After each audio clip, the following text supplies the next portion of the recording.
All men millenniums ago were indigenous, but with the advent of civilization and invention, a clash of cultures would take place that would change the face of the world forever. These men were not evil, but ignorant, and in the discovery of new lands, this ignorance and insensitivity wiped out the indigenous cultures they came in contact with, and today we see the error of their ways. However, not every ancient culture is extinct, and there is a nation within a nation that wants to heal and reconcile their land, not just for them, but for the approximately 500 other Aboriginal nations that want to preserve their distinctive lands, cultures, beliefs, and languages. For example, the didgeridoo is not part of our culture. It is a culture that belongs, or part of, a culture that belongs in the northern parts of Australia, the Territory, for example. So it's important for them and other Indigenous nations to embrace the fact that here is an opportunity to share with others, be it white, black, people from around the world, what one of the longest standing Indigenous cultures in the world have to offer.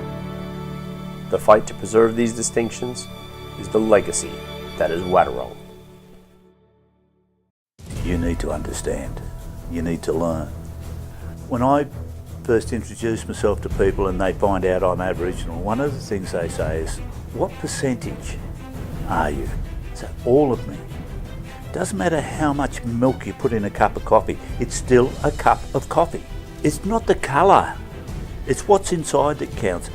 You're born with that sense, and I really believe that it is part of you, no matter how white you are. It's still innate, it's still there. It's just a shame in society now that Aboriginal identity and culture people perceive as a physical look and a physical colour.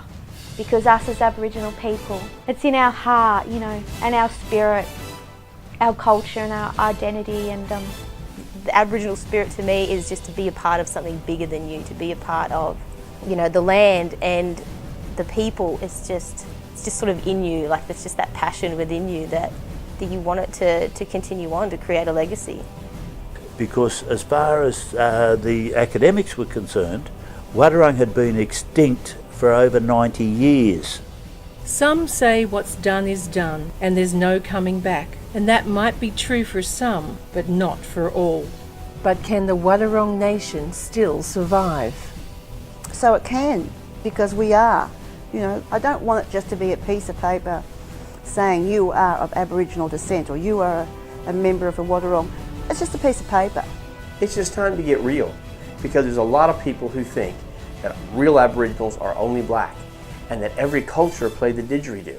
I know I did, but that's not the facts. The irony is, it's the white Wadawurrung that are left to preserve their culture after the whites destroyed it. The Wadawurrung and all Indigenous communities have to step out of the shadow of the past and proactively stand in the light of the future by utilising the tools that are set before them.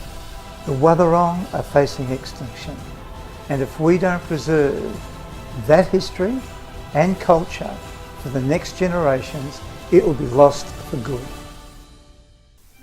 Traditions are not meant to be lost but shared, and the spiritual connection in all things should never be overlooked. Technology, with all its advancements, can never replace relationship and all that goes with it.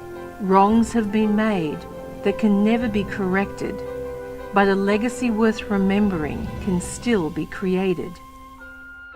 We start off in the past because that's where we're based. That's where we get our strength from, we get our identity. In 1835, when the Port Phillip colony was founded, the Wadawurrung numbered between 1,500 to 3,000 people, but through killing, disease and mistreatment were thought to be extinct. And my heart breaks when I look back at how our ancestors were treated in society, and until you walk the walk with them, I don't think you can ever truly understand how cruel the world was towards them. In the late 1970s and early 1980s, a bloodline was discovered and the Wadawurrung were reborn. Prior to 67, Mum could work in the kitchen of a pub but wasn't allowed to go into the lounge or the bar for a drink. She wasn't allowed to own property. Her name wasn't allowed to be on the title of the house that Mum and Dad built. And I remember Mum, when the results of the referendum were announced, she was crying because she says, I'm finally real, I'm finally human. The past is our history, heritage and culture, and our present is preserving that past, but reaching out to a future that is sustainable and creates a new way of thinking. Most people don't know that there are over 500 distinctive Aboriginal lands, cultures and languages within Australia. And the sad fact is that some cultures are extinct, and others, like the Wadawurrung, that were thought to be extinct, can only be resurrected by tenacity and modern research. Today, Indigenous people make up 2 to 3% of the total population, yet they are the heartbeat of this great land, and their spirit defines Australia and all that it is today. The struggles are real, but the spirit lives on, and Indigenous and non-Indigenous people are coming together to preserve the Wadawurrung culture. I have an Aboriginal partner, I have an Aboriginal son, so I like to think I'd like to do what I can to assist them in protecting what's left. And I think in this country we are very lucky that we have a living culture. Aboriginal people are still here. It's not that they stopped existing in any sense. There's so much that was taken from Wadawurrung people that some that they'll never be able to recover. Too much time is being wasted destroying the statues of the past and fueling the curse of division that has no future. Throwing money at a problem doesn't change it, but investing in ideas that create solutions by helping others does. Every situation has a story, and there's always a reason why we're here. But eventually the past must become the past, and action needs to be taken towards the future. It's not about giving people fish indefinitely, but helping them become fishermen. It's not about giving handouts that keep people stuck, but a hand up through solutions that empower people, through an outlet that is sustainable and allows doors to open to existing industries like education, new media and tourism that provide future opportunities for young and old. And heard about the volunteer work that I was doing with Aboriginal young people in the region and how I was giving them opportunities and connecting them with their culture. Said I had 45 children dance this year, and to be able to grow them and be able to have some Aboriginal choreography and have some traditional costumes and that for them. That's why we have this organisation, so that we can go in, we can have a voice and we can protect our sites, our culture and our burials. And have to be really careful that you don't lose sight of what your ultimate aim is, and that is to preserve the culture of the Wadawurrung people and to make sure that the next generation knows. To include everyone, to be inclusive, is the biggest part of what we're trying to create, and I think that's the biggest part of what we stand for. So to exclude people, it just goes against everything that we want for going forward for the future. But if people have a good heart about it and they have the right intention and they have the right spirit within them that they know that they can do good from this, then 100%, that's exactly what we want. It's time for change, but it's also time for respect, understanding and nurturing. Aborigines never believed in owning land because the land owned them.